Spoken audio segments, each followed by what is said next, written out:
An artist collab is upon us. And I get to be a part of it. I'm so excited.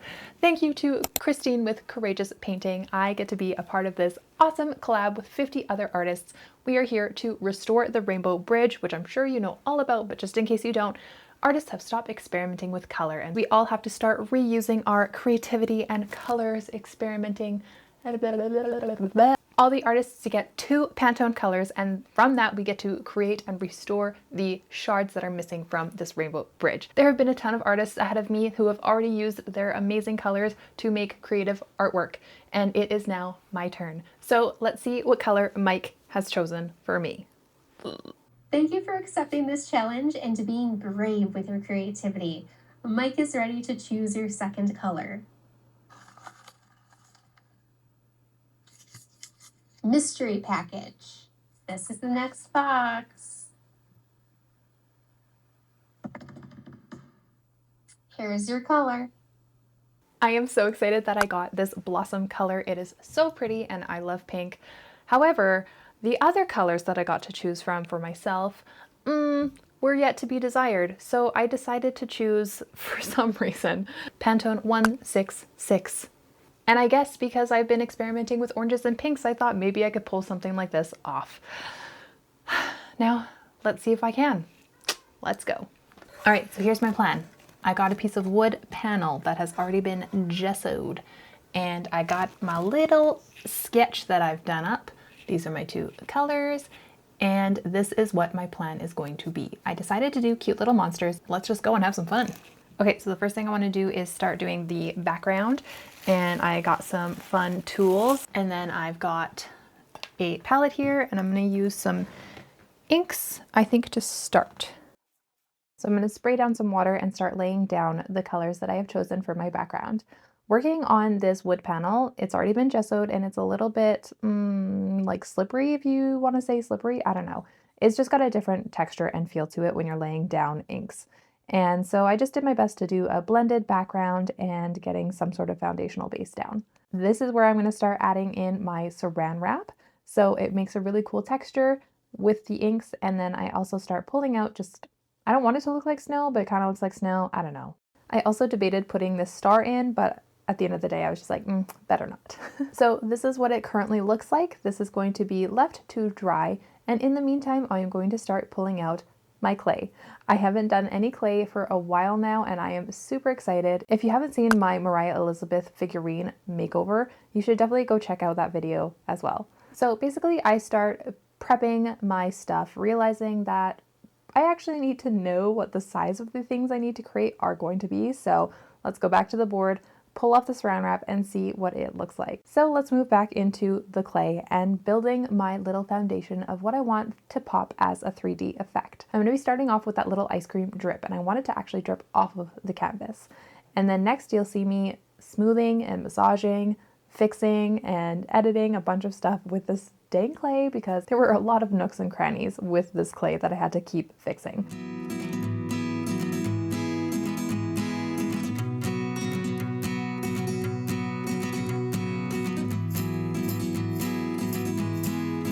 And then let's lastly put on my little monster hand that I wanted to pop as well.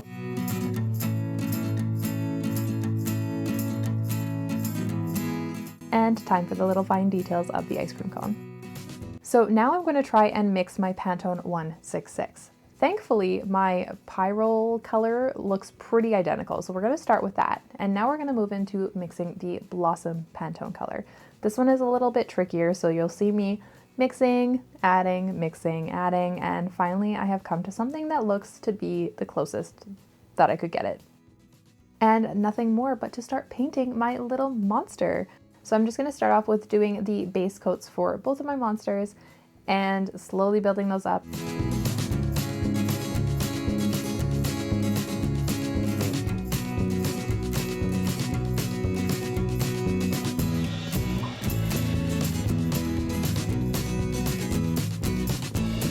The blossom color was actually very transparent, so I had to keep adding layers and layers of this stuff. And also getting all the nooks and crannies of this clay was actually a lot more difficult than I thought it would be, but I made it all work in the end.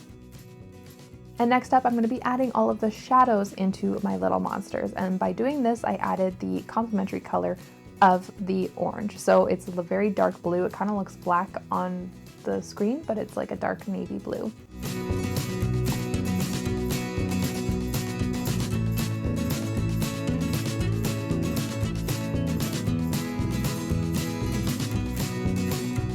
And then once that dried, I recovered it up with the same orange color just to give it more of that shadowy effect.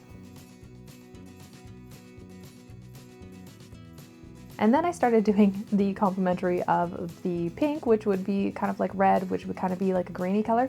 I started to question that, and so I paused on it, went back to the orange monster, and then you'll see in a second that I actually just continue pushing through with doing this green as my shadow source.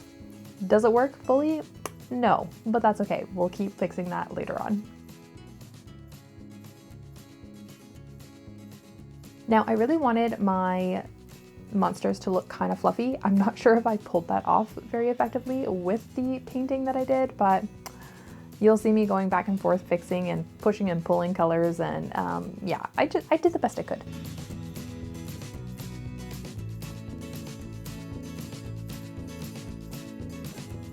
And with going into the eyes, I really didn't want to make too many attempts at this because, yeah, covering up black with the orange base is just, it's too much. And then I just add in a few little eye highlights, and I didn't know if I wanted to add more to that or not, so I just kept it for that to start.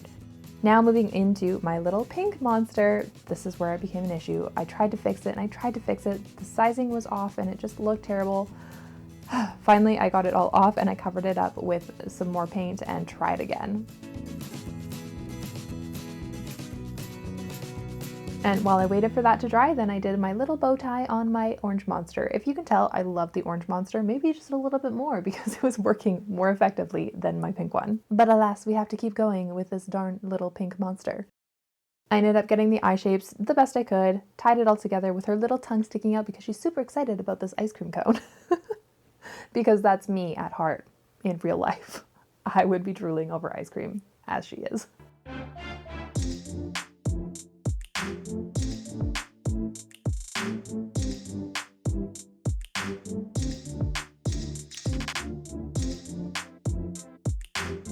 And now at this point, I'm like, are they done, or do I need to start adding some black outlines?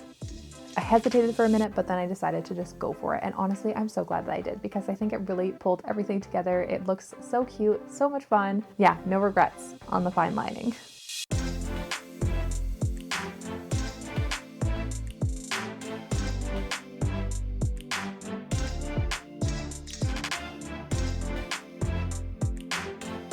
I would say this whole experience was definitely out of my comfort zone, but that is the whole point of doing this YouTube channel. So if you guys are watching and enjoying it, I would love for you to give it a like, subscribe if you're new, and keep coming on this amazing journey with me.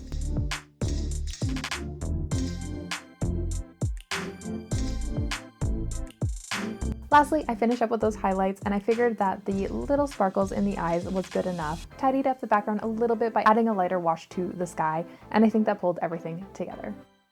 And here we have Clementine and Berry. That's what I just decided to name them now, because he reminds me of a little orange, and her shape was more like a strawberry. That was my inspiration for the two. And I really wish I made this a little bit more drippy, but you know, it is what it is. But I love the 3D aspect. Oh, that does not look, oh, there you go. That doesn't look as bad. So I really love that I'd incorporated that, and I'm not sure I love it, but it's definitely, it's cute. I mean, this is cute, right? Let me know what you guys think in the comments below. Thank you so much for watching. Thank you to Christine. I had such a good time doing this challenge, and hopefully I did it somewhat justice and my little monsters can help contribute to rebuilding the bridge.